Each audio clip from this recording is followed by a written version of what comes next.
This is the Seahawkers Podcast, episode 458. I'm Brandon Schultz, and I am joined by my good buddy, Adam Emmert. Adam, we are into the final 2 weeks of the season, down to the final 4 teams. Our Seahawks aren't in it, but neither are the Rams. No, neither are the Rams. Suck it, Rams. They are out. It was an interesting weekend of football, that's for sure. It's been, I guess I would say, an interesting playoff once you got past the wild card round, which those games were a little bit boring, but with the Commanders doing what they've done, knowing that it's going to be Chiefs-Bills on the AFC side, that's going to be a lot of fun. I'm looking forward to that game. It's been interesting, that's for sure. And we talked about it a little bit through some of our live watch party, Brandon, just, some of the different things that maybe the outcomes kind of maybe brought to light or maybe changed people's minds a little bit one way or the other, or I don't know. It's interesting data points. There were a few topics that came up in the watch party. So if you did join us for that, we may end up repeating ourselves because not much news in terms of the offensive coordinator search for the Seahawks, but we do have some data points with the playoffs and how we're feeling just coming out of wild card or divisional round weekend, because, a lot of people, Adam, say that that's their favorite weekend of football because generally you have, in championship weekend, you only have 2 games. And so if one ends up being a stinker, you only have one good game. Usually in the divisional rounds, you end up with 2, 3, sometimes even 4 really good football games of teams all trying to make that championship game go to the Super Bowl. And yeah, I think for the most part, we ended up with some really good games. Yeah, hard to complain. And obviously with the most interesting outcome being the Commanders knocking off the Lions and watching Jaden Daniels and Dan Quinn continue on here in the playoffs and kind of that remarkable run. And it's been fun to watch. And while we both had Jaden as our number 1, I guarantee you neither of us thought that he was going to be this good right out of the gate, but it's been impressive. Yeah, and to take on the Lions in their hometown with that home crowd going nuts, a team that, defensively they've gotten banged up a little bit, but they're starting to get some pieces back. And offensively, a really dominant team that you thought that against the Commanders defense that they'd probably be able to put up some points. And so, when you saw the outcome of that game, the Commanders' ability to come away with the win, and now we're starting to see so many chips kind of fall away from that Detroit Lions team as their offensive coordinator, Ben Johnson's now the head coach with the Chicago Bears. We're going to have to wait and see who he ends up bringing along from that team to then be pieces with that new team. And then how they're going to fill in behind in Detroit. And so it is going to end up competing, I think, with some of the coordinators that the Seahawks might be interested in. But I'm kind of curious just in terms of, with that outcome, with some of the other games' outcome, did that change your view? I know one of the things in the offseason that we talked about, because we did like Jaden Daniels so much, was how much you would be willing to go and give up to trade for a quarterback that you had pretty high confidence in. Now, like you said, we didn't think he was going to be this good, or at least not out the box, not straight out of the gate. Eventually, yes, this was the ceiling that it looked like for him. Yes, right, and he seems to be there already. But we thought that about C.J. Stroud around this time last year too. He didn't make it quite as far, but he did make a run into the playoffs, and then year 2, there's a little bit of regression, but I think the ceiling hopes are still there with Stroud too. Oh yeah, I'm not worried about Stroud at all. The offensive line fell apart for them. A lot of injuries to receiver. The hotshot OC had a slump year just in terms of calling plays. I mean, let's all remember they're the Houston Texans. When they had their surprise run last year, it was a lot like the Commanders. You were like, wait a second, these guys were dog doo-doo. In fact, it's almost exactly like the Commanders, considering they both picked second, both picked a quarterback, all of that stuff. So finished poorly, had a huge year. And then things are going to regress back towards the mean. It is the NFL, right? Like things do level out to where they are supposed to be. And this year, a lot of people killing Stroud. And yes, the regular season wasn't great. He turned it on in the playoffs after he had that drop snap and, had the big play off of that. And then didn't play poorly against the Chiefs. Chiefs are just a better football team. Better football team. They have the refs on their side, obviously. We all know that. It's getting a little absurd. I'm usually of the mindset you create your own luck to a large degree, and I'm not going to get too up and down about officiating, but come on, man. Like we're getting to that point where Patrick Mahomes is getting the Tom Brady treatment by the refs. But is it more than the Tom Brady treatment? Like, it feels like it could be even further. It might be. Yeah. They always seem to get 2 or 3 big calls go their way that probably shouldn't. It feels a lot like, the Rams for a few years here, where it seems like just all those calls always go their way. And they've created some of their own luck there as well. You got to put yourself in position. But yeah, it's tough. It's going to be interesting to see if they can three-peat, and they've got the defense and the quarterback to do it, no doubt. So when you look at the final 4 teams, are you picking up any themes around how you would want our Seahawks to move forward in the future of the current roster construction and what they need to do to then be in this position either next year or 2, 3, 4 years down the road? Yeah, I think one thing that's super evident is that strong offensive line play takes you a long ways. I mean, watching the Bills be able to control the line of scrimmage against a really good and stout Ravens front 7, like that was impressive. Ran the heck out of the ball. I think they won with Josh Allen having 120 yards or so, 125 yards, whatever it was. I think that has really shown that is the difference between big time teams when it comes to this time of year. I know a lot of people will point at quarterbacks, but again, Jaden played well, obviously. I didn't watch the Chiefs-Texans game, so I'm not exactly sure how great Mahomes' game was, if it was just kind of a average quarterback day or a great day or whatever it was. But, a lot of average days come out of him as well. And Josh Allen and Kelsey just linked up every time that they needed a play. Okay. So it wasn't like he lost his mind and played just insane football for 4 quarters. No, I think the bigger story was just the Chiefs defense. Then they're able to control the Texans and really get after Stroud in the moments that they needed to. And they couldn't do anything with the football then. Right. So, kind of a ho-hum day from Mahomes, some interesting plays, it sounds like, the ones that they needed, but not a berserk, crazy level type performance like maybe some of his Super Bowl performances. And then Josh Allen, again, with a fairly pedestrian outing. And then Jalen Hurts, he didn't do a whole hell of a lot through the air either. So the idea that you got to have a guy that can throw for 350 yards and air it out and be a spread it out kind of team and get it to all your playmakers in space. Boy, that is just not showing up in the divisional round and going forward here. It's teams pounding it down your throat, playing good defense, and having a quarterback that can make just enough plays when it matters. Yeah, I think that there's something to that. I think quarterback play does play a role in it. I think that based on some of the teams that we've seen lose, largely because of either quarterback play or turnovers, like the Lions. I mean, Jared Goff turned into a pumpkin. You go back the week before, Sam Darnold.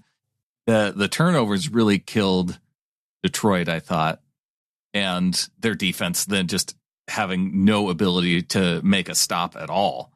And so when you look at some of the dominant areas of the team, for the Eagles, to me, it's easy. The defensive line dominated for the Eagles defense. So that helped them beat the Rams. Quarterback play, I think that if you were to judge those teams and try and pick a winner based on quarterback play, I think you'd still say Stafford's the better quarterback over Jalen Hurts. 1,000%. But he's actually a quarterback. Yeah. Hurts able to do something. I know you joke about how he's a running back who plays quarterback, but he was the guy who put the team on the board first with a big, long running play. and got them out front early. So I think it was the dominant defensive line, and same with the Chiefs. Dominant defensive line, again, especially in comparison to that Houston Texans offensive line. And then I think for the Bills, man, that was just a really hard-fought game. And I think that one could have gone really either way. I mean, shoot, Mark Andrews holds onto the ball 2 different times in the game. And then that game probably flips over to the Ravens' favor versus the Bills' favor. Oh, absolutely. That was one of the best football games I've watched all year. That was fantastic football and just dominance in the trenches, both offensively and defensively. Well, that's not fair for the Bills. I'd say the Bills front, they held up enough and, kind of held on against a really good Ravens offensive line. But the common denominator when you talk about the quarterback play and how it affects in its impact on these teams and their playoff futures, it's not about them playing fantastic football and putting up big numbers and throwing for 4 touchdowns and all that. It's about not turning the ball over. Right. Like Jared Lamar Goff turned it over. Stroud turned it over. And Lamar turned it over. Yeah, Darnold the week before, turned it over. Baker Mayfield turns it over just again and again and again.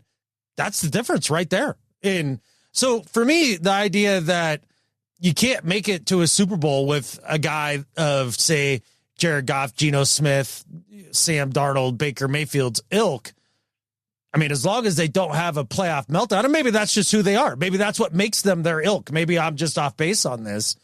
But I don't see Geno as the type of guy that just turns into a 5 turnover machine, in any given Sunday. Like, how many of those games have we seen? We've seen a couple 2-pick games, but not his 3, 4, 5 3 interception game that happened this year. I think it was against the Rams. It was his first 3 interception game since he was with the Jets, and I think his second year. Yeah. But I think that, whether it's 2 turnovers or 3 turnovers, once you get into the playoffs, whether it's 2 or 3, I don't think that there's a magic number that makes it so that you can win versus can't win. 3 makes it very unlikely just anytime you play a football game. But 2, I think it can happen. We just haven't seen Geno in the playoffs. I mean, he's played 1 playoff game. Right. And I think he threw 2 picks in that 1 playoff game. Yeah, they were woefully outmatched against that Niners team in that game. I mean, they played him tough for half. But I think when you start to compare guys like Goff, guys like Geno, Baker, Darnold, I think that's why it's hard. I think that it's hard for quarterbacks that are in kind of that area. Not that they can't do it, but to go 3 or 4 straight games without having that multiple turnover game, it's pretty rare for you to see that. Yeah. When it comes to the playoffs. Yeah, absolutely. You're playing the best teams. The stakes are the highest. The weather's the worst. All of that stuff. So the difference is consistency, right? We talk about this all the time on this show. The difference between, bad to good is, just being a little more consistent and not throwing it all over the yard to the opposite team and into the stands and all that stuff. All the good quarterbacks, for the most part through the regular season, they can complete passes with accuracy, have good completion percentages, and keep their touchdown to interception ratio in check, and are good to really good. And then from good to really good to great, you're seeing it. Josh Allen doesn't turn the ball over in the game against the Ravens. Patrick Mahomes, he doesn't turn the ball over a ton. I mean, we have seen him turn the ball over in the Super Bowl a couple times, but again, not 2, 3, 4 times. So that's the next level that these guys have to get to. And the funny part is of all the things, it seems like maybe one of the easier things to do is just throw dumb picks. Especially when teams are really focused on running the football, playing defense, and getting through cold weather games and all of that. It feels like you should just be able to play a game like Josh Allen, where I don't know that he had more than 5 passes that were 10 yards or more. It was all behind the line of scrimmage and just easy stuff. Well, you think back to when the Seahawks had Russell Wilson, and I think that was one of the things to where when the pressure moments got the biggest, it wasn't necessarily that he did anything more than usual. It was just he didn't have those meltdowns. Yeah. And so I think that's what allowed Seattle then to go back-to-back Super Bowls. So I think that plays a lot into it. Absolutely. And we haven't seen Geno have like a bunch of meltdowns as the Seahawks starter that cost them the game. We've seen, how many games did we walk away from when they were L's over the course of these last couple of years of Geno and yeah, that was Geno's. Yeah, I don't know how you blame Geno for this one, but yeah, I mean, it's definitely more than not. And everybody who was so certain that Darnold and Goff and Baker is so much better than Geno, do you still think so? Like, has that changed at all for you? I think the people pounding the table saying Geno isn't the guy is because they want the guy who's going to be the guy cool under pressure in the playoffs that can get you to that point and not make the big mistakes. And I think we've seen enough of Geno making big mistakes in critical moments that it leads you to think that it could happen in the playoffs. Not that, he's had his clutch moments, but clutch moments against really good teams, I think, haven't been there enough to really win enough people over. I guess we do have to see it, right, before we start really making that final judgment on Geno one way or the other. But I feel fairly confident that he can be more protective of the football than, say, Herbert or Goff or Darnold. Like that feels like that's in his wheels. That's not asking something that's way outside of like what he could do. It'd be one thing if you're like, hey, I want Jared Goff to be mobile like Lamar. Well, okay. That's not something he's ever going to be able to do, right? But just, hey, Geno, go out there. Don't screw it up. Just, play within yourself. We have a nice offensive line in front of you. We're going to run the football. Mike's got the defense dialed up. Let's go win some football games and get a chip. But I think that we're also not satisfied with the idea of, well, man, I just want to make it to the divisional round and lose in that round. If you think that Geno's ceiling is that point, then you're more leaning toward the idea of a rebuild. Maybe it is. Maybe it isn't. Long story short, it's hard telling, not knowing. We have no idea. We have no idea whether or not Geno's ceiling is the divisional round. I'll tell you this. If Nick Foles can win a freaking Super Bowl, Geno Smith can win a freaking Super Bowl. Brad Johnson can win a Super Bowl.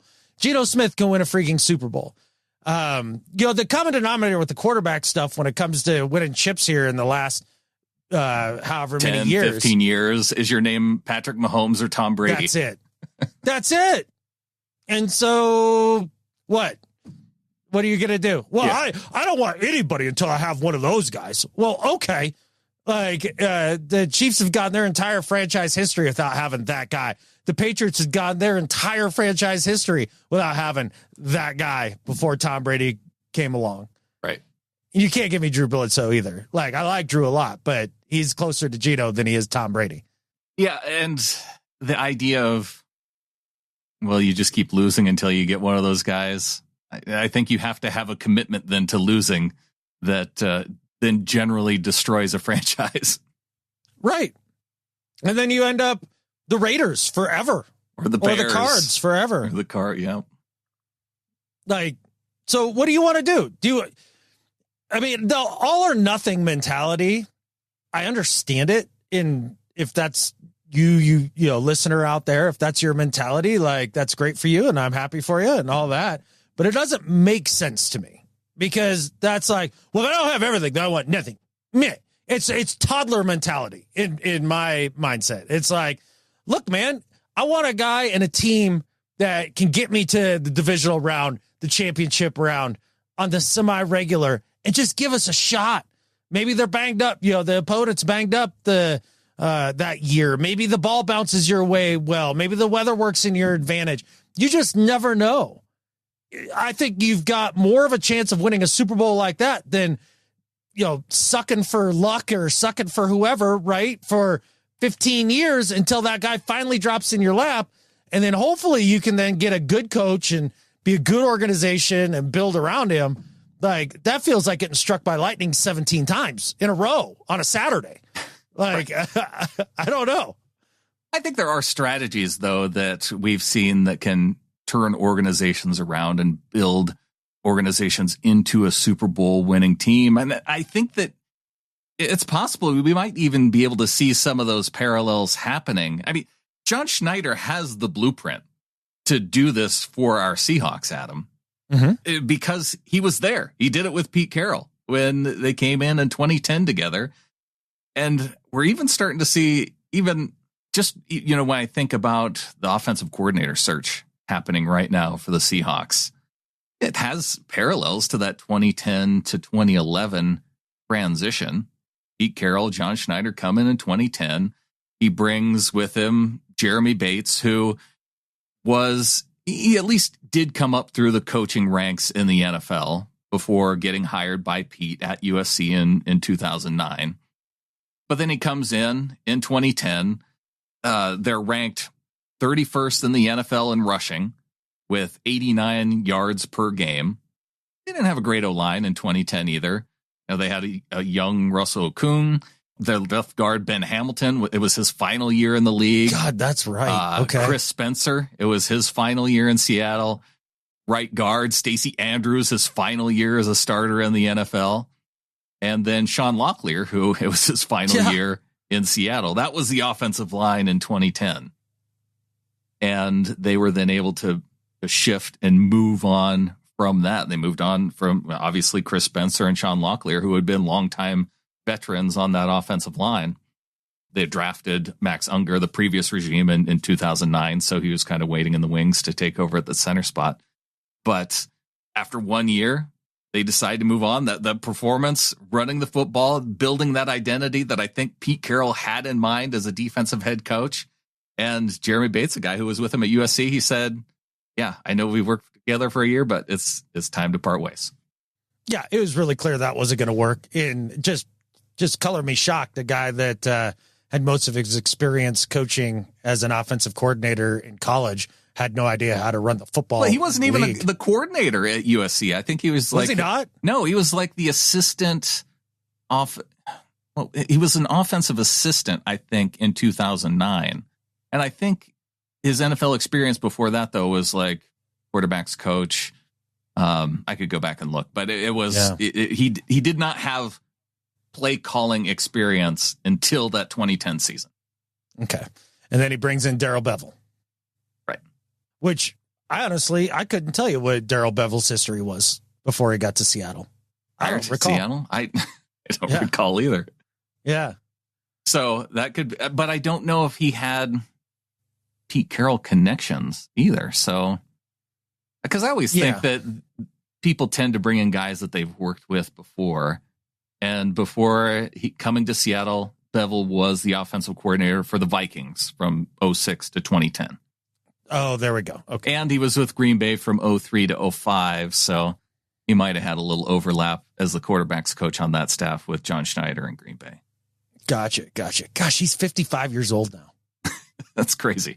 That's crazy to think about, right? Well, so the parallels there are interesting, and it's going to be interesting to see where Mike goes from here, because one of the things with Pete was that he had already had his stint with New York and the Patriots, where he learned a lot of hard head coaching lessons and knew exactly the type of team he wanted to be, the philosophy he was going to install, and how he was going to do it. And I think one of the similarities between the two guys, since Mike doesn't have that sort of experience, is that they both seem to have the ability to look at a situation and be like, yep, tried that, not working, moving on. Yeah. And that's something that's I think is encouraging, because rather than, just throwing good money after bad, I'm glad to see them moving on here. Because let's not get it twisted. The narrative that I hear some people in the comments and on other shows that, well, actually Ryan Grubb's really good coordinator. He just didn't work here. It just wasn't a fit. No. He's a the offensive coordinator. He's a fit one. NFL That's what offensive coordinator. Yes. Yeah, I don't care about college. Like, whatever he does there is fine. Like, yeah, I'm talking about in the league, the one that matters. Yeah. Well, they may be saying that college-wise, he could be a good offensive college coach. Oh, no. Most of these people are like, oh, yeah, when he gets another shot with another NFL team, he's likely going to be good, or, that sort of thing. It's like, what are you talking about?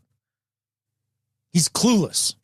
If he has the ability to remake himself, much like Cliff Kingsbury has, then with Jaden Daniels and having the top young quarterback in the NFL, maybe it would work out. You never know. I love that he and Jaden are having success. I also hate that he and Jaden are having success. Because I've crapped on Kingsbury for so long, and rightfully so. And then for him to come back and have it figured out and, be good now, or at least for one season. Because again, I'm going to need to see a hell of a lot more. It bumps me out a little bit. That Seahawks Dan Quinn influence, right? It has to be. It has to be. Oh, it's interesting, though, going back and looking at just kind of being reminded of how many moves that Pete Carroll made initially when he came here with John Schneider, and, like allowing Nate Burleson to go to free agency, trading Seneca Wallace, trading Rob Sims to the Lions even. Got a 5th rounder for him, trading Darryl Tapp. So they got rid of a lot of these veterans. And then they go out and get a quarterback that didn't really work with the Charlie Whitehurst thing, traded for Leon Washington. The interesting part, though, to me, was how much veteran continuity that they decided not to carry over from that first year in 2010 than in 2011. Because you look at guys who had been longtime starters like Matt Hasselbeck. I mentioned Locklear, Chris Spencer. On the defensive side, Brandon Mebane, Lofa Tatupu as multi-year starters. You had Lawyer Malloy, Jordan Babineau on the back end. And other than just of those names, Brandon Mebane was the only guy really that stuck around out of that group. Lofa was gone, Lawyer Malloy, Babineau, all gone. And apart from keeping Max Unger and Red Bryant, Unger was from the 09 draft, Red Bryant was from the 08 draft, didn't keep a lot of their draft picks around either. No. And they just tore it down. They did. They stripped the team down to the studs and remade it in his image. So that's why it is so interesting to watch Mike and John kind of take where Pete had gotten the team in this new iteration that, we had talked about in the last year or two of Pete, and be like, yeah, no, we're going to stick with that. And Mike's just going to take it across the finish line, a little like John Gruden in Tampa, maybe, or that sort of philosophy. So while John has the blueprint for how you get it done, he's doing something very different, and he's about to pay a quarterback rather than go out and draft a dude and win your chip under a rookie contract, which I think is probably smart, because another one of the things we talked about during the live show is since 11, in the last 13 years, since the rookie wage scale had been implemented, there's only been 2 teams to win a Super Bowl with a quarterback on a rookie contract. And there's only one of those dudes who was not named Patrick Mahomes. Right. And it's Russell Wilson. Yeah. Otherwise, hasn't been quarterbacks on rookie deals. So that narrative of, well, you got to go draft the rookie and then build around the rookie, and then you win the Super Bowl with a guy on a rookie deal because you can't pay a quarterback and still win a Super Bowl. Wrong. Like, emphatically wrong. As wrong as it gets. In fact, that's the outlier rather than the rule. No, and that rule was blown completely out of the water when the Rams won it, with Matt Stafford on the team making $20+ million, at the same time paying Jared Goff from his contract, like having his dead cap money. That was, I think, the most of any team in any current era for what they had invested in the quarterback spot, and we're still able to win a Super Bowl. Yeah, I think what the formula should be, and I think what people are going to start to figure out here, is you win your Super Bowl by having hitting in the draft defensively and having a bunch of young, fast, durable, cheap defensive talent. That, because let's face it, great defenses come and go real quick, right? Year 2 tops, and then it's gone, and you're turning the whole thing over because it's just too hard to get that many dudes to stay healthy and be great for a long period of time. Mm-hmm. Like the Ravens, Seahawks, Bears, like you go back, like the peaks are really short. So you gotta have that part down. and then have your quarterback that you trust. And that could be a rookie or a veteran, but it's a lot easier to go out and get yourself a veteran, say like Stafford or Darnold or Goff or Baker or I don't know, Geno Smith. So to me, that's the way that you go about it. And then you have to hit on, you spend your money on offensive line. Then at that point, quarterback and offensive line. So we've kind of gone back and forth about this a little bit too. Does that make it a tougher decision than to pay a guy like Ernest Jones on the defense? Yeah. Because the more I've sat and thought about it and been like, yeah, I think you have to be young and cheap on your defense. I think that's where the inefficiency is for the league that you can take advantage of. Yeah, it makes me wonder a little bit. But then again, without Ernest Jones, the defense was hot garbage. So, like, what do you do? Well, I think that there are pieces on the defense you have to at least pay efficiently. And we saw with the Rams, Aaron Donald as a guy that obviously they had to pay. Yeah. And with the Chiefs, with Chris Jones, like you pay a dude in the middle who is a game wrecker, which that makes me completely okay with paying a guy like Leonard Williams. There's 5 of those dudes a decade. Yeah. There's just not many like him. Yeah. I mean, and you watch the Eagles against the Rams and watching Jalen Carter wreck the interior of that Rams offensive line. Oh yeah, that's one of the guys you would pay multiple contracts to down the road. Yeah, young and cheap right now, though. Oh yeah, obviously has helped that defense out quite a bit. So that's why I tend to wonder about Jones, and that's going to be a tough call for me. I don't know, man. Like, because it does feel like paying linebackers is akin to paying second or third contracts to running backs in a way. Like, it doesn't often work out well. I know it has for Roquan. Patrick Queen has been okay in Pittsburgh, like not the same Patrick Queen. He hasn't been great though. Yeah. Steelers fans have not been happy with Patrick Queen. Oh, is that a true fact? Okay. Oh, yeah. Because when I've watched him, I've been like, he's a dude and he's out there, like, but and they paid him a lot to be just a dude. Exactly. Yeah. Yeah. He needs to be more than that. I think they've gotten more than their money's worth out of Minka Fitzpatrick trade with Dolphins. That's true. No doubt about that. But it's kind of like Bobby Wagner. Bobby Wagner with this defense for so many years, like really important middle part. But could the Seahawks and Pete Carroll maybe survived a little bit longer if they would have paid fewer guys or just paid the right guys at the right time? Yeah. Yeah. It feels like in retrospect, like you let Earl go earlier. Right. Yeah. You let Sherman go maybe a little earlier. Maybe a season earlier.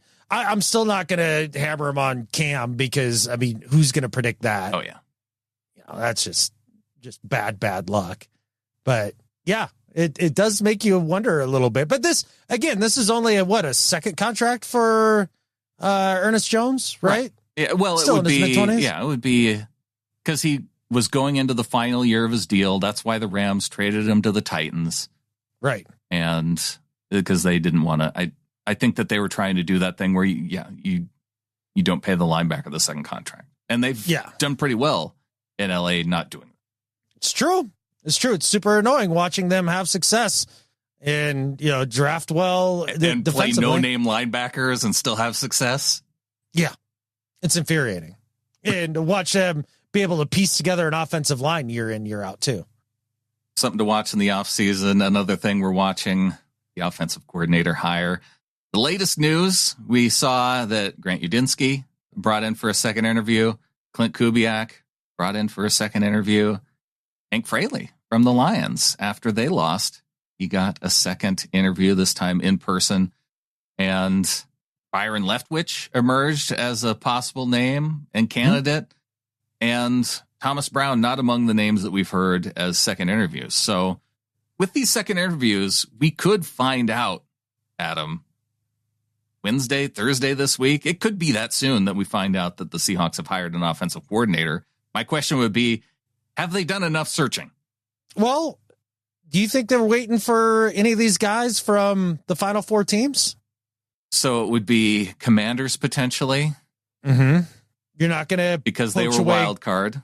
Yeah, you're not going to poach away Kingsbury for a lateral move. That's not happening. He's going to be considered for head coaching positions possibly. That's a choice people could make.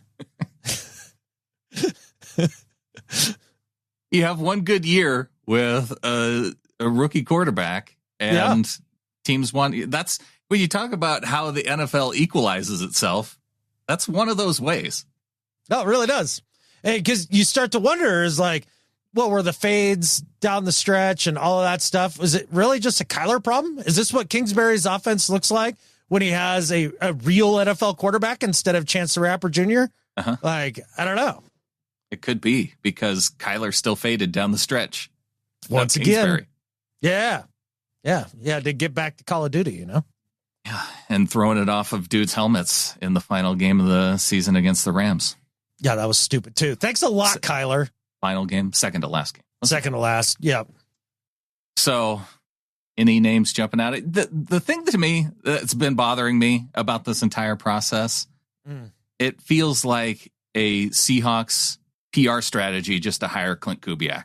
That none of these guys you look at, like Grant Udinsky, well, he's too young. Hank Fraley, well, he's not an OC.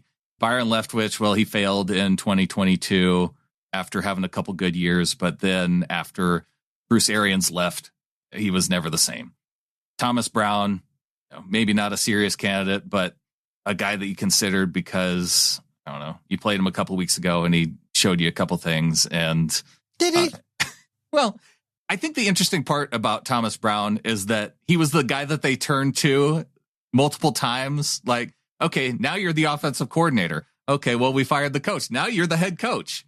There's a choice within that you at least, it makes you curious as to, well, we should talk to that guy to find out why it is that, one, he was the guy that elevated OC, and then with some of the other talent, or maybe not, maybe talent's a strong word, among the coaching staff on the Bears team, that he was the one then that they elevated to head coach. Like, you kind of want to bring that guy in to find out exactly why.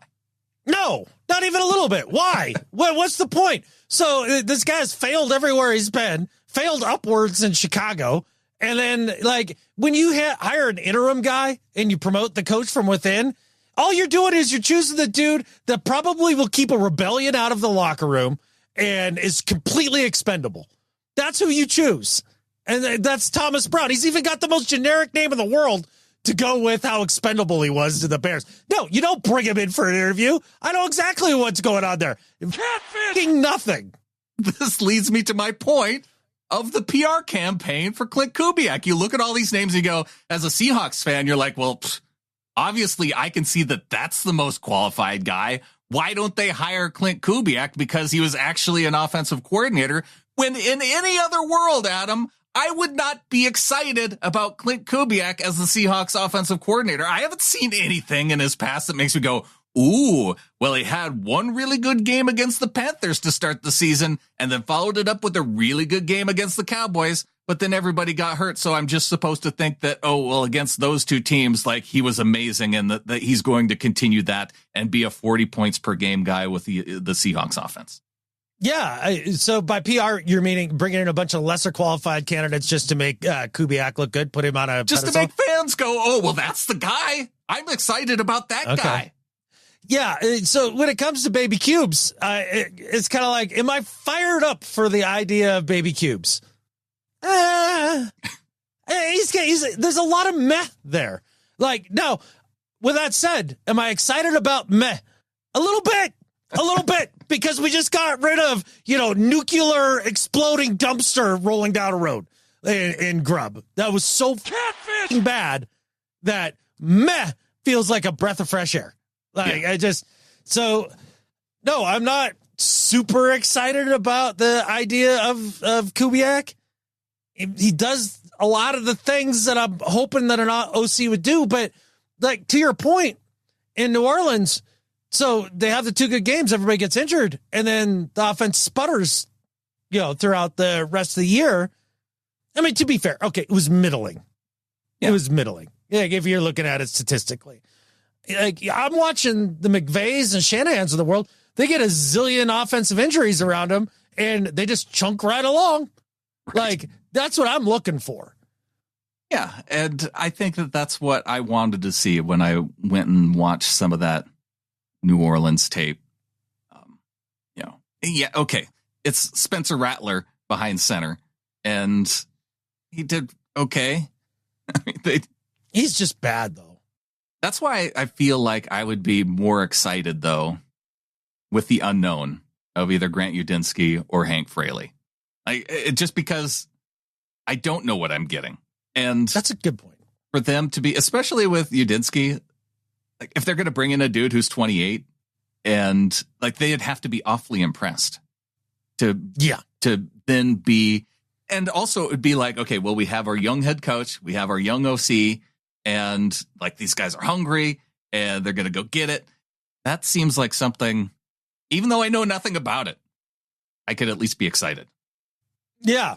So I think what it boils down to is we're balancing comfort level with excitement, right? Yeah, right. So you're 100% right. If they bring in, say, Udinsky, and they're that impressed by him, and they're like, yep, you're ready to be an OC, young buck. When you're back from, your epic hiking trip, why don't you come back and start dialing up some plays? Is he going to do Everest in the offseason, or do you think he goes Kilimanjaro? Nah, he goes K2, buddy. Yeah, because he's the most interesting man in the world. I wonder what kind of tequila he drinks. You think he could be the new most interesting man in the world? The way that everybody drools over this dude, yes. Yeah. And that's the thing, is like my zig when everybody's zagging kind of nature, like everybody being like, woo, Grant Udinsky, he's the whiz kid. Like he's basically, Encyclopedia Brown. Like he's 8 years old and knows everything. Memory at him.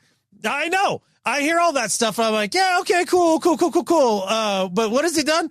Oh, well, he stands next to KOC on the sidelines, and he's involved in everything. He's just like right there. Okay, but what is he in? Well, nothing. Okay. Like I get a little nervous about that stuff, but and same with Hank Fraley. Well, look at the guy. Like I'd be more excited for Fraley, I think, because look at the guy. Yeah. Exactly. He looks like an offensive lineman who gives a shit about offensive line, and he's actually coached a good offensive line to be a good offensive line. See how offensive line is a big deal about being a good team, offensive line, like offensive line. Yeah. And when you hear his offensive lineman that he's coached be like, that dude can't leave. Yes. That makes me want him more. Absolutely. Yeah. Fraley here, Hank Fraley, he's my thirst trap. Like, yeah. Frank Haley, Frank Fraley. This is a name that we're going to get wrong more often. Fraley, who knows? Whatever. He's probably going to go with Ben Johnson, which is going to be the annoying part. Or stay in Detroit. That's where the two directions that feel like most likely for him to get pulled, right? Because if he's such a great candidate, then one, they would want him to stay in Detroit potentially and take over the OC job that Ben Johnson just vacated. Or Ben Johnson would bring him with him because he needs an OC because he's going to be the head coach. And that type of fit makes a whole lot more sense, right? For a guy who hasn't historically called plays to get elevated to offensive coordinator in a job where it's going to be the head coach actually calling the plays. It does. Makes a ton of sense. Which is part of the reason why it makes me nervous having him as our offensive coordinator. But to fix the offensive line, you go, well, maybe he's got a little bit of, if he's also around the same type of like-minded thinkers, because I think that's why you go and you hire and interview some of these guys, right, too, because it's like, well, it's not all Ben Johnson, just like with so many guys having success underneath McVay. Like part of it is that McVay knows how to hire other people, and he hires these other really smart dudes that know how to, run the offense in similar ways and think in similar ways that he would, that then they go on and have success elsewhere too. Yeah, unless your name's Shane Waldron. But yeah, he's obviously a good teacher and is able to coach up his coaches in a certain way. So it does kind of feel like we're done bringing in new names to this search. It feels like we get five guys, and maybe Jake Peetz is interviewing too. Let's hope not. That's another one where that one more than the Udinsky thing. Like the Udinsky, hype and all that feels a little more real. Like the Pete's hype just was like, all of a sudden, just as it was clear Grubb was gone, it's like, oh, no, there's Jake Peetz. Mike McDonald loves Jake Peetz. He said his name 3 times. So in a press conference. Yeah. Yeah. He's obviously a genius. Bring him in. Like, that's one where I'm like, wait a second. What are we talking about? Maybe I have it all wrong. Maybe this is a PR campaign to where we are like, oh, well, I can't get excited about any of these guys. And they're like, well, it makes a lot of sense to have continuity and to keep Jake Peetz as the offensive coordinator and elevate him because obviously we saw some nice things on the offense. Maybe we can attribute those things to Jake Peetz when some of those passing concepts that we really like that we saw on Ryan Grubb. Maybe those were Jake's. Yeah. Let's make sure the next OC that we bring in hangs his hat on those great passing concepts that they use. That's what I want. Because we just didn't have enough of them this year and enough opportunities to test them out either. Like we should have just thrown it more. I'm glad we've poo-pooed all these ideas. And I guess that's it though, right, Brandon? Like when you go through all these names and everything, none of these fire me up. And here's the thing. When they brought in Pete and they were going through, the names and everything, and then it was Pete and it looked like he was a front runner, and then they hired Pete. You know what I was? Not fired up. I was like, rah, college guy. Here we go. Okay. He didn't connect with players years ago. Why is he going to connect now? And blah, blah, blah. And he's the greatest coach in Seahawks history. So maybe, just maybe, the fact that I'm looking at all these OCs and going like, maybe that's a good thing. Maybe that they're right on track. The more I look at the list of names, too, the more I find myself talking myself into Byron Leftwich, because a dude that just won a chip and a dude that was considered as a head coach. Now, ultimately, he didn't get there, but I felt like there were a lot of circumstances that I have a lot of questions about. And ultimately, it was the Jacksonville job that he didn't take, and where he wanted his dude from Arizona, I believe, to come over and be the general manager. And that just didn't seem to go over well. A lot of it seemed like PR was not in his favor, just in terms of the media wise and coming out of that job and seeing some of the articles that have then come out since, and that he was never even offered the Jacksonville job. So he never turned it down. It's very strange. And I have a hard time, because a lot of people say, oh, look at that season, that final season with Brady. They didn't even run the football. Well, it's Tom effing Brady. It's Tom Brady. And also Leonard Fournette got hurt that year and Rachaad White was terrible. So they had Tom Brady. Show me of the 7 chips for Tom, any past the first 3 where they had good running games. I'd say that playoff run, where you looked at them and you're like, yeah, that's a good running football team. They're a running football team. Once they picked up Fournette in the year that they won the chip, they ran the heck out of the ball with Fournette in the playoffs. Yeah, in the playoffs. Okay. I was going to say overall, but that team, like the identity of all those teams was it wasn't their identity. No. Yeah, that's what I'm saying. Like Tom throwing the ball around the yard and controlling the offense and being, like Peyton was for years. So yeah, with Byron, it's interesting. And then also he's the former quarterback thing, right? Right. Like where everybody was all excited about Josh McCown. Well, he played quarterback. Okay. That's cool, I guess. This guy has actually called plays and done it for a Super Bowl winning team. Yeah. Now, it does make me nervous in terms of I saw Peyton Manning get Adam Gase jobs, because maybe that's how it worked with Brady here, and with, Leftwich was kind of riding the coattails of Brady and Arians.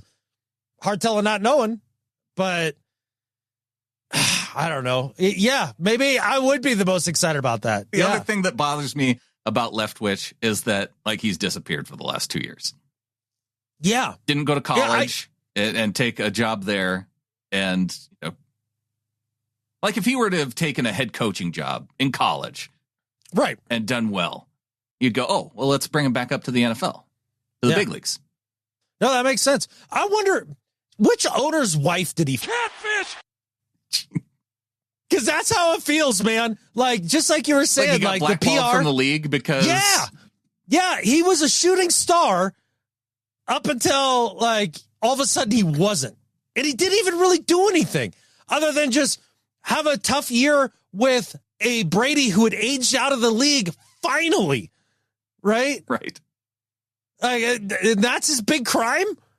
Nah. And he was supposed to get a job, and it looked like he was a front runner in Jacksonville, and then he didn't get it. That's right. I think he saw Dean Spanos' wife at the owners meeting, and they had a little extra fun thing on the side. Yeah. Or, pick a name, right? That's my only explanation, because the whole league hates him, unless it's Goodell. But, okay, play that theory out, then. Don't you go to college and take a job and be in football? I guess maybe if your dreams have just been smashed because you were too handsome around the owner's ladies, maybe you're just mad about that. You're like, fine, screw it. I'll take my ball and go home. I'm not even going to coach college because college sucks. So do we want to hire a guy that was potentially at the Diddy parties? Yeah. No, because even if you were there and you didn't do anything, you needed to call that catfish in. So, yeah. Not saying he was, obviously. Yeah. But it's got to be something along those lines, right? You start bringing up a handsome dude that gets invited to parties, then, you have to wonder. There you go. Yeah. Though Diddy decidedly unhandsome. I mean, you're the guy throwing the party. He had enough money to become handsome. How about that? Did you see the Chappelle monologue on Saturday Night Live? Oh, God, no. I can't believe I've missed this. Chappelle's fantastic. You have to go watch it because he has a great bit about how not being invited to the Diddy parties, what that taught him. Okay. I love it. Yeah, blessings in disguise. Go check it out. Okay. Feels like it's time to get to the second half of the show. That's right. I took this thing totally off the trade tracks. Sorry, Byron. I feel like I put some bad juju on his head. He'll be fine. He'll be our new offensive coordinator, and we can talk about it more. There you go. You'll be excited. All right. Second half. Here we go.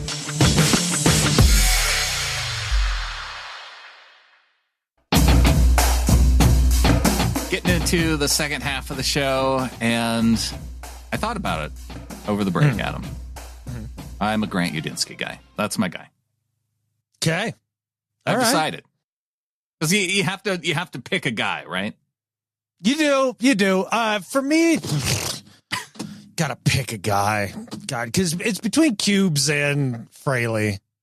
Cubes feels like the Darrell Bevel choice. It does, and that brought championship to the Seahawks, so that was pretty cool. All right, fine. I'm gonna go with Baby Cubes. I really want to go with Fraley, but I'm worried. I'm really worried for Mike. Like, he's got to get this right. He's got to get this right. And just, it baffling, absolutely baffling that they are finding people that barely have experience or have no experience being OCs. It's weird. That's the way you want to go, huh? Like there's so many of these guys who are senior NFL people and not even brought in for interviews. Yep. Can't figure it out. Which is the way that both of us were leaning. Yeah. Hey, look, if this is the way Mike wants to go down, if this is his way, and maybe it's not go down, maybe it's succeed wildly and win multiple Super Bowls like that. I'm not saying that, but like, you're going to do it your way, come hell or high water and figure out if it works or not. Right. So I admire that. Mm-hmm. I do. Just my dude, you barely have any experience. Like, bring in a dude that's got some experience to help you out. Did you see the interview this past week or so? Jordan Babineau was on 710 Sports in Seattle, and he thought that the Seahawks are going to move on from both Geno and Metcalf this offseason. He did. Yeah, I did listen to that. And he was right on the Russ thing. Mm-hmm. So who knows, I guess. But historically, if you're trying to make that 2010 to 2011 comparison and what Schneider and Pete did, if they're going to move on from guys who have been here and Mike McDonald wants to build this team more in his image, then creating as many of those big name veterans or moving on and keeping just a few might be the way they decide to do it. Here's the thing, though, is the year that they did that and, went and got Russ, Well, they didn't get Russ until 2012. So 2011, It was just they had Tavares. Oh, that's right. Yeah, they just cobbled it together with Tavares. Yeah, Tavares and Charlie Whitehurst. Oh God, that was brutal. That was awful. And then you didn't even end up with like drafting Andrew Luck or RG3.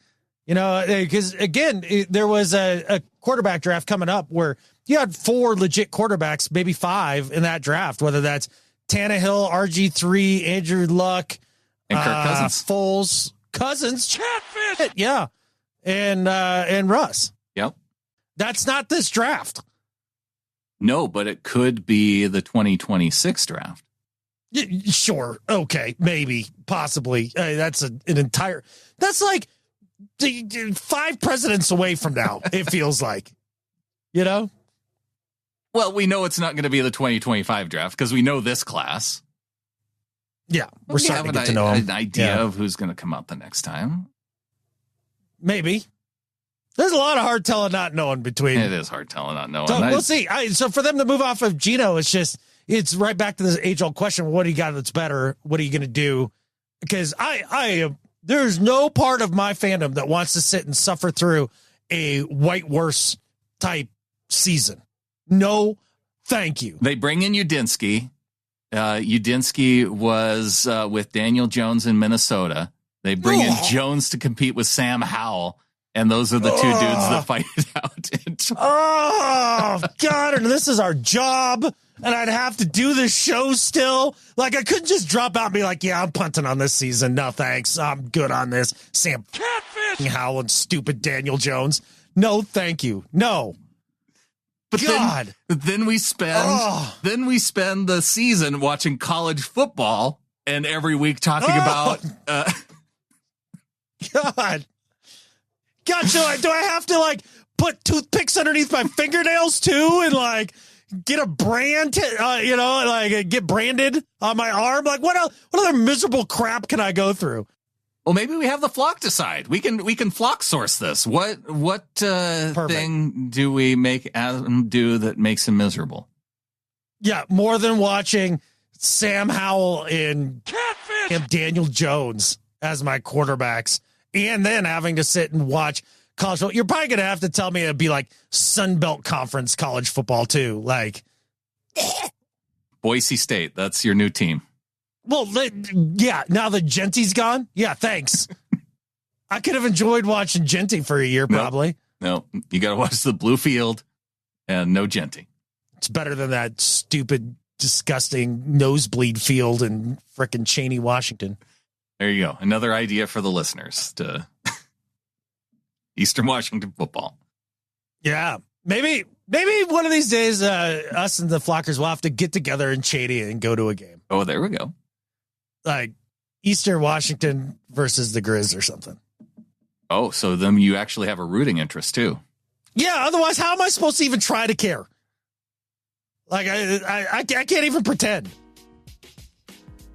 Well, we know that we have several members of the flock who do care about this show because they went to getintheflock.com. They are helping to support the show. We have our Discord where $3 and above gets you into that. We've been talking throughout the offseason, debating things. Shoot, we have a mock draft channel for the first time in any offseason where people can place their mock drafts. Maybe we'll learn something about some of these players that we're going to be scouting here coming up. Oh, so you don't go there and just like make fun of drafts then? No. Oh, You would think that by the name if you were Adam, but no, that's where they do their own pretend drafts leading up to the draft. Oh, do we get to dress up for it too? That would be fun. A little make believe. There you go. Mm-hmm. This is starting to sound even better. Yeah, or do we need Mr. Rogers' train to take us to the land of make believe? Hey, anything that involves trains, count me in. And Mr. Rogers. Sure. Sweaters and trains. Yeah. And soothing, calming voice. Yes, absolutely. That makes me feel better about life. Depending on what they decide at offensive coordinator, I might need that. I might need to just sit down and watch like a season of Mr. Rogers. Hey, we got shows to do in June and July, buddy. These are things that they might come true about that time of year. Yes, it's in range. A big thanks to our executive producers, DCH, Ryan Peterson, our live YouTube executive producer, JC Schilling and the 313th, and Jake Burdine. And we've got Dan Weinholtz back in at 12:12, Adam. Hey, it's been a minute, but I know Dan's got a lot going on, so welcome back, my friend. Absolutely. You never left us, though. He's still been with us. He's been with us, but he did exit the Facebook group, and now he's back in. Yeah. He had things. Had some things. It's fine. Yeah. Take some time. Take some time off. Come back, and you're fine. That's right. There's always love and open doors for you little flockers here in on the pod. So no worries. We weren't making fun of him and referring to him as a freeloader behind his back. None of that was happening. Who? Freeloader Weinholtz? Never happened. Never happened. No, that didn't come out of my mouth. We also got a PayPal donation of $20 from Maurice in Deutschland. Hell yeah, man. That's super exciting. Over there in Germany. What is the German currency? Is it the mark? They're on the euro now. They still have their own currency too, right? They used to have the Deutschmark. They're fully euro now. They don't have their own currency at all. It's all just one world order currency. England's the only one that did their own currency. But even when they were still with the euro, they kept their currency, right? Britain? Yes. Everybody else just gave up their catfish. I am not the expert on European affairs, Adam. Come on now. Okay. Well, yeah. But I do believe that most countries got rid of their currency in Europe just for the euro. Oh, man. Well, it won't be long before it won't matter because they'll own nothing and they'll be happy. Instead of having currency, we've got these sweet bottle openers that Maurice sent in that he 3D printed. Dude, he made those? He made these. Those are dope. And then he shipped them to me. That's really cool. It's for those of you who are listening, it's the original Seahawks logo, 3D printed. Colors are great. Got a black and gray one. And the 2000s one, yeah. Yeah. Well, it's not necessarily a 2000s one. It's just the old school. Because look at the eye. It has the old school eye. Oh, it does have that. But it's just black and gray. Got you. It kind of looks snazzy. It does look snazzy. So we got those. And I might give one of these to you. A little gray and green. Ooh. Yeah. But I'm curious. I want to see if you make it through TSA with one of those to bring me in Dallas. I don't know if... Okay. Yeah, I'll bring one with me. We'll see if it makes it. Well, we'll see if they think that beak is a weapon.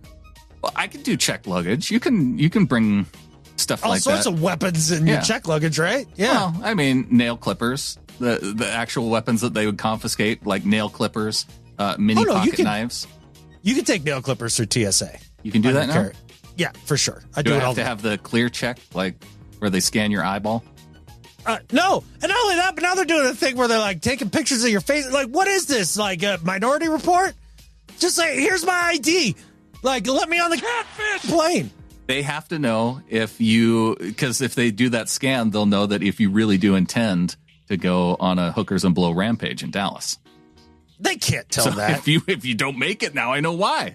Yeah. Now I know you were serious. That wasn't a joke. It's true. It's true. Yeah. Candy's going to be really disappointed.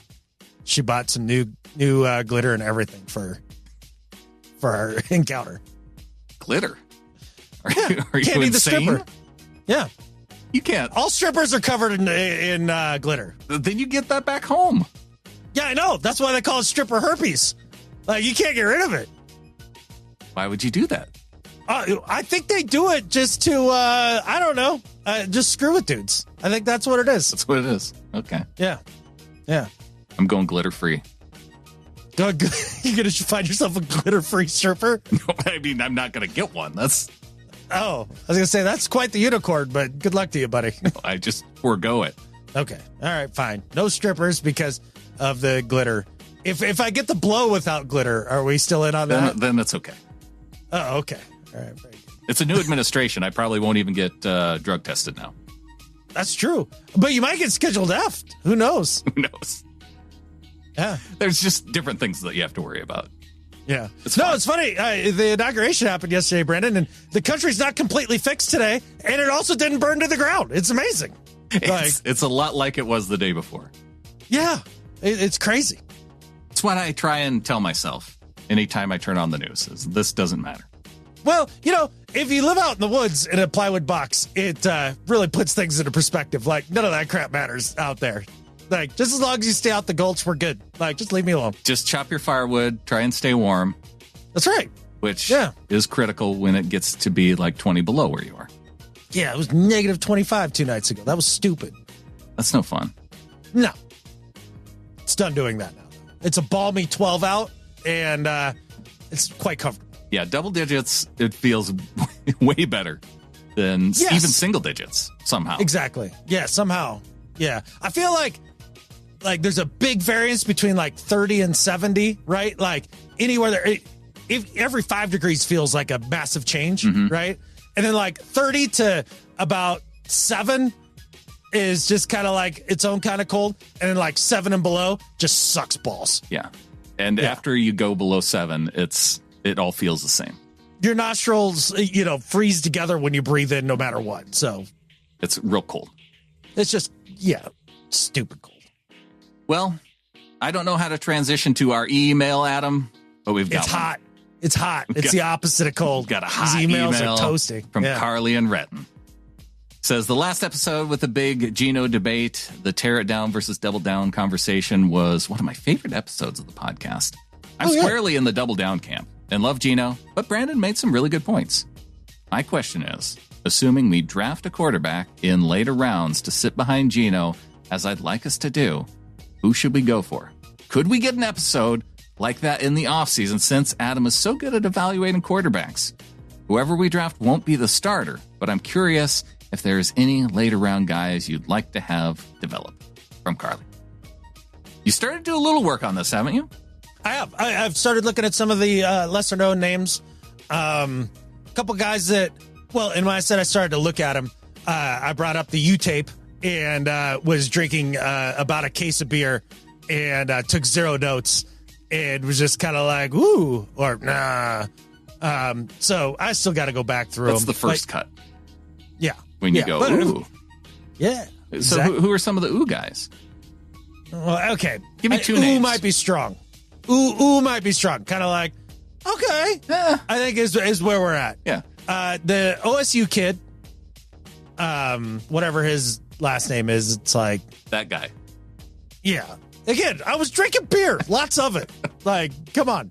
And the kid from Indiana, Rourke or O'Rourke or Rourke or whatever. Was it Alan Bowman? No. The Cowboys quarterback? Cowboys? No, OSU. Buckeyes. Buckeyes. Okay, I thought Oklahoma State can also be OSU, or Oregon State could be OSU. Yeah. Are they the OSU though? I don't think he said the Ohio State though. I did not, because I won't give them that because I think it's corny. Yeah. And Devin Brown? No, it's like Hernandez or something like that. Will Howard? Yeah, there it is. Okay. Started with an H. I knew that much. Yeah. Yeah, a little bit of Will Howard. That was like, okay. And a little bit of the Indiana kid was kind of like, okay. Mm-hmm. Like, maybe. Like, they kind of fall in the Brock Purdy bucket. Or like when I watched Purdy at Iowa State, was kind of like, okay. Like, there's stuff there. Like, none of it's elite. But there's stuff there that could play in the league if everything was pretty good around you. And Purdy's been a little better than that. Sure. Curtis Rourke. There he is. All right. Well, we gave you a little taste, Carly. That's how early on in the process Adam is. I bet you Carly is like, yeah, no, why don't you just save that then? We're good. Like, thanks for the taste, but I will try the next ice cream. No, thank you. Her request has been noted. She wants that off-season episode where we look at quarterbacks. Okay. Well, we're going to do it. And I'm going to do it earlier this year. Okay. Before everybody else starts moving their quarterback stuff around that end up matching mine. I don't want that.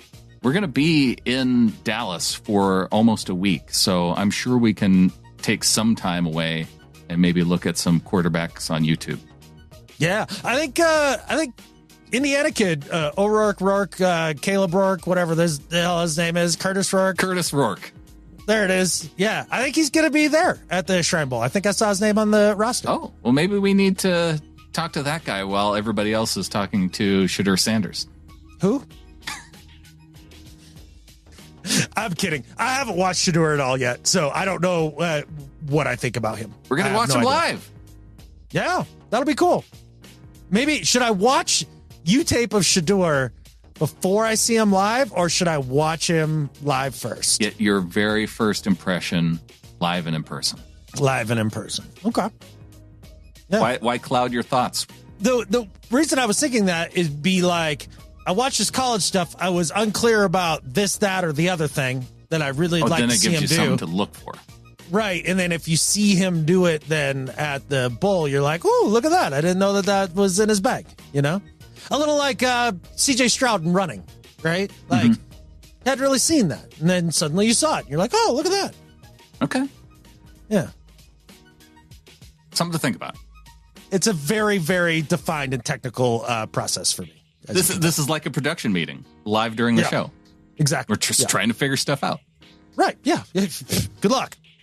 But a big thanks to our members of the flock. It is because of you that is allowing us to do something like this. Travel down, go to Shrine Bowl, East-West Shrine game, and see a game at the Cowboys Stadium where we've never been before. And we don't even have to actually watch Cowboys football while we're there, which will be fantastic. The best of all worlds. The best of all worlds. The only thing that will make it better is if I get to hang out with Jerry Jones for half a second, just see what kind of crazy that is. That could happen. Yeah. Although neighbor James was in Tennessee, I don't know, 2-3 months ago, and was hanging out with Michael Irvin, and there may have been glitter there.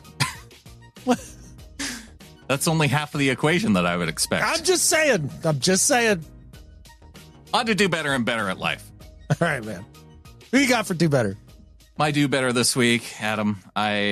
One of the ways I spent my Tuesday morning this week was my youngest daughter had a broken tooth, a baby tooth, and how teeth come in. This one was not falling out the way it was supposed to. Ended up breaking in 2 pieces. Concerned about it. Yeah, not fun. She was a little bit nervous, but I got her talked in to go into the dentist to get it checked out to see if we could get that thing pulled out, because you don't want, if a tooth is already broken once, you don't want it breaking into multiple pieces. That doesn't sound like fun. No. Did you show her Tom Hanks from Castaway with the ice skate to warm her up to this? No, she was concerned enough. Okay. We did not need to go through the Castaway method of. I would have thought you'd be like, look, we could do this, but we're going to do something way better with a professional. Yeah. No, maybe I'll try that if I have a 4th child. Because, I've done pretty well so far. If I have a 4th one, I can experiment. Yeah. So made the appointment, went down there, and the place where we normally go, we had gone to this place that we ended up going to on Tuesday before. But they have the worst check-in process that I've ever seen. And I was reminded of this when I went to check in. Got there a few minutes early. They hand me the iPad, and all of a sudden, I remember why we don't go to this dentist office anymore. It is literally, I think, 30 screens and so many checkboxes. You know how on a normal paper form, Adam, that all of the health risk things that you have the check boxes for. And it's it's heart conditions, wild diarrhea. You have to check peeling the box toenails. Yeah. Anything that you hear at the end of an Ozempic ad. Yeah. Well, imagine that, except you have the checkbox opportunity taken away from you. And instead you have to point and select yes or no for every single one of those things. I had to go through pages and pages, because we had not been to this dentist office in a few years, because we go to a different place. Yeah. And I had to fill out all these forms. It literally took 15 to 20 minutes to go through all these pages just to have this tooth looked at so she could go back and have her get numbed up a little bit, and the doc could go in and go boop, boop, and took out the little 2 pieces of tooth. It took longer for the paperwork than it did for the numbing and the removal of the tooth. And for that, dentist office, do better. How far can you throw that iPad, Brandon? Like, how far was it? I'm just curious, because you had to have thrown it like right at somebody's head. Oh, I believe that these iPads get thrown frequently because it had the most beefy outer casing on it of any iPad I believe I've ever seen. Like, when you get a kid's iPad or like a Amazon tablet, a lot of times they put these just kind of foamy out exterior shells on it. Yeah, like Bubble Boy. Because you're going to drop cases. it. You know you're going to drop it. This is like military grade protection that you could probably drop off the top of the Empire State Building. Wow, it was mil-spec. Times 4. Wow. You could drive over it with a tank. Gotcha. So somebody has actually chucked these at somebody and been like, look, there's the thing. There's 2 little teethy things back here. Just get the pliers. Just dink, dink, done. Give me the paper copy of the paperwork that I need to fill out. This 15 minutes nonsense is not working for me. You don't need my autobiography to get this done. No. Yeah. You got my insurance card. They had to scan my driver's license, which I thought was weird. No, absolutely not. That's bullshit. Catfish. I thought so too. She goes, do you have ID? And I thought she was just going to look at it and just to see that, I don't know, to see if I was the... Were you buying beer? I don't know. She asked to see my ID and then she runs it through their scanner. I'm like, okay, I didn't know that's what you're doing with it. Why are we doing this? For all the illegal dentisting patients? I don't know. Golly. I'm in a database somewhere now. iPads do not make everything better. They just don't. Like, there's times when paper's just better. Just the dentist office that we go to normally, I go in and it's a paper form and I use a pen and it takes me like 2 minutes to update. And then, if it's the full amount of forms, it takes a little bit longer, but it doesn't take 15 minutes. Yeah. And when you throw that paper at a nurse's head because you're frustrated, it won't kill them, like this mil-spec case thing. I did not. Maybe that's why they take your driver's license before you fill out the paperwork. Oh, yeah. They're like, maybe this was the guy that threw the iPad at me. Yeah, I think maybe they've had so many instances of people raging out, right? Yeah. So I'm grateful that we got the tooth out, that they had an open appointment because I would have had to drive to Whitefish to go to the normal dentist that we usually see. But catfish! Yeah, that's like 10 miles away. I could have got there in the time it took to fill out the paperwork. Oh, man. Well, in terms of do better, Brandon, there are things in this world, that really do frustrate me. And as everybody who's listened to the show for a long time, they know that I'm a staunch advocate for people who sit in the window seat on planes not being a window seat waster. Okay? I can't stand it, but this takes the cake, man. This came from People Magazine. And the title of the article is Plane Passenger Reopens Window Shade After Claiming Seatmate Very Rudely Reached Over Them to Close It. So, long and short of this story, Brandon, dude pays money to sit in the window seat and enjoy the window as one should when you sit by, I don't know, a window that's looking over live Google Earth as you get to fly across the country. It's pretty cool. That's why you choose the window seat, because as Jim Jeffries says, at the window, you get the window and one armrest. In the middle seat, you get 2 armrests. And then on the aisle seat, you get 1 armrest and a little bit of leg out in the aisle, right?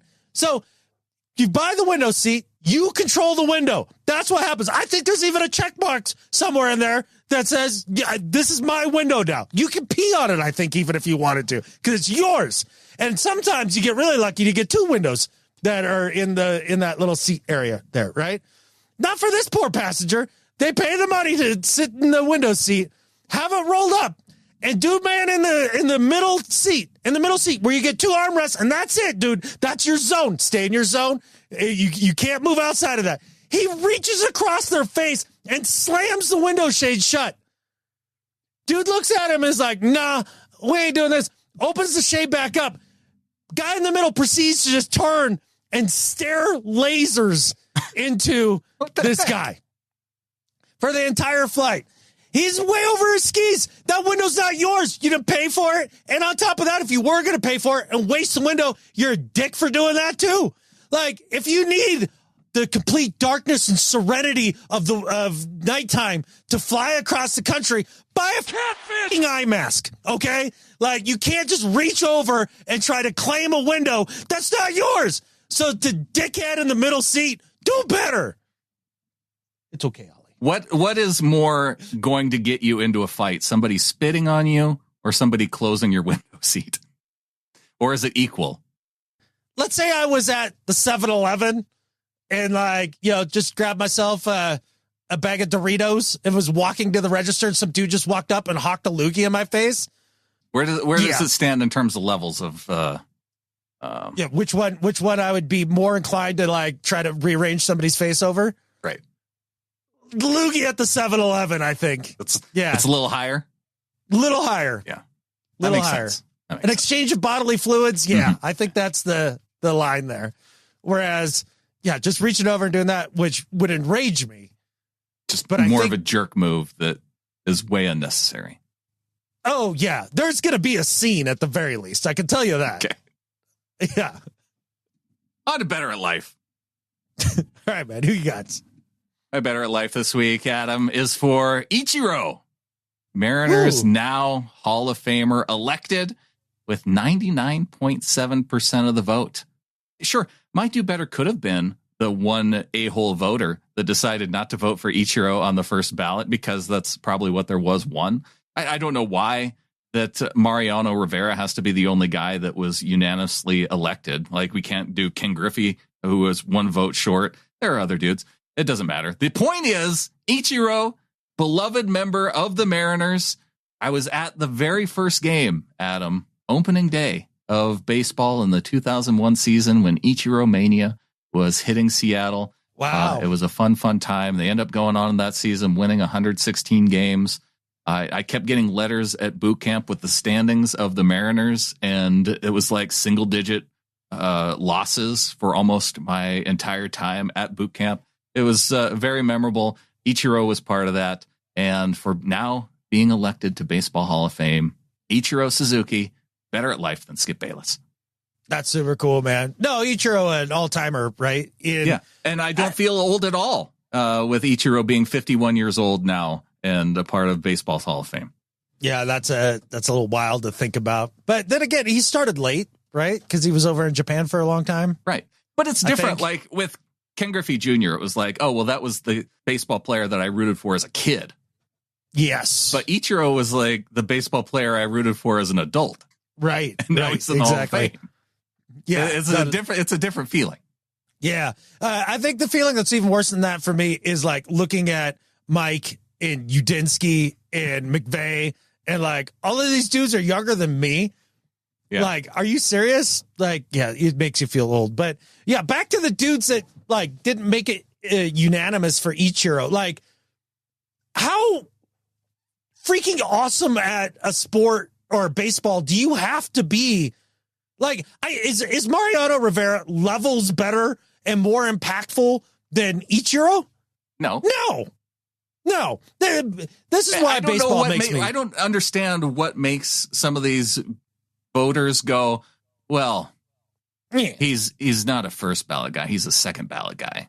Really? Ichiro, like, who was league MVP and rookie of the year and had 3,000 hits in the major leagues after having a really good career in Japan. And like that level of a baseball player is not enough for you to go first ballot Hall of Fame. Yeah. It makes no sense. It makes no sense. I think they just don't like Japan. That'd be my guess. Probably. Yeah. We should find them. I hated Nintendo. I hate Hondas. This guy worse than the Eagles fan that lost his job. Yeah. Yeah, that's for sure. We need to make sure and get this voter. Can he lose his job for being incompetent? Yeah. Although, like, baseball people are so weird about some of these like sacred stats and only one guy's unanimous, and now that's got to be a thing because that's just tradition. Because tradition. Like they have tradition Tourette's, like baseball people. I don't quite understand it. But good for Ichiro. I'm happy That's for cool. him. Yeah. Very good. All right, man. My better at life than Skip Bayless is for a random Montana man that robbed a bank in Butte, Montana about a week ago. This is what he did. Okay. This is what he did. And I respect it because I've always been kind of curious. He walked into the bank. Wait, curious about robbing a bank or curious about getting away with it? Yes. Both. Dude walks into the bank at the Wells Fargo in Butte. Walks in, no weapons, but just demanded money from the tellers. Was like, you're going to give me the money or else. And the tellers are like, well, all right. Like, it's not my money. And we'll just print more anyways because none of this is really worth anything. Hands it to him. And guy took all the money. Wells Fargo called the cops. He took a seat in the lobby and just waited for the cops to show up. That's it. He just waited until they got there. Like, he didn't threaten anybody with a weapon. Didn't do anything like felony-wise that way, right? Yeah. Just wanted to see. Like, can I just go in and just demand the money? And, like, just wait for the cops to show up and then handed the money back. With the money for a little bit? Yeah. And they just handed the money back. And went to jail for a little while. How much money did he hang out with just for this little bit? I don't know. Let's see if it says here. It's a very short article. And demanded cash. Nope, no amount. But at the end of the article, for all those people who'd be confused, it was such a great news article from the Miami Herald. Butte is about a 70-mile drive southwest from Helena. That's the last line of the article. Not how much money he took, but the distance. He just took some money for a while and decided to sit with it and was just like, hey, see how I could have just robbed the bank? Like, I could have, but I didn't. And I just thought it was fun. I don't know what his deal was. There's not a lot of details, but this guy is better at life than Skip Bayless. Yeah, I don't see anywhere where it says that he received cash. It doesn't say how much, though. This seems like a very important detail. Like, as a reporter, you would maybe want to know. Yeah, you would think. Because if it was, I don't know, $2,000 versus $20,000 versus $200,000. Yeah. Yeah. Not that I just like the idea that he was like, I'm robbing this bitch. And he's not even doing it with a weapon. And it was but I'm not going to get away with it. I'm just going to hang out. Yeah. Like, he literally made no effort to get away. He was just like, all right, I'll just wait for the cops to show up. I think it was based on a dare. I think one of his buddies was like, there's no way you could rob Wells Fargo. He's like, totally could. Have you seen those people in there? They'll give money to anybody. And he just did it. I will say this does seem like the easiest way to get away with robbing a bank. Because then you go to court and you'll be like, well, you know, this dude dared me and I hung out until I was arrested. The reporters don't even know how much money it was. Yeah. Is it technically even robbing the bank if he didn't leave the premises? If he just was like, no, I just moved some of the money from over behind the counter to the lobby. Like, is that robbing? That doesn't even feel illegal. It doesn't. This guy should get off scot-free. I want to be his lawyer. I want to be on the jury. Is it possible that we could be on... will this be a federal trial in Missoula to where I could get called in for jury duty? Maybe. Or do we just get a fake address in Butte, Silver County and get our names into jury pool real quick? I think either one is possible. And bribe an official to get us in there. Yeah. That's what we're going to do. We are now bribing officials so he can be on the jury, and we're going to get this dude. He's not going to jail. Well, he's not going to jail. He's not serving any additional time if we have anything to say about it. Yeah, and if we can't get on the jury, Brandon, I say we go and be in the peanut gallery, and because I'm more about this than I am about Free Luigi. You know what I'm saying? Like, oh yeah, This guy didn't. I mean, he didn't hurt anybody. No. How handsome is this guy? I don't know. I don't even know his name. Like, that's how you know what? It doesn't matter how handsome he is. He's enigmatic. And I think with that, there's only one thing left to say. Go Hawks. Go Hawks.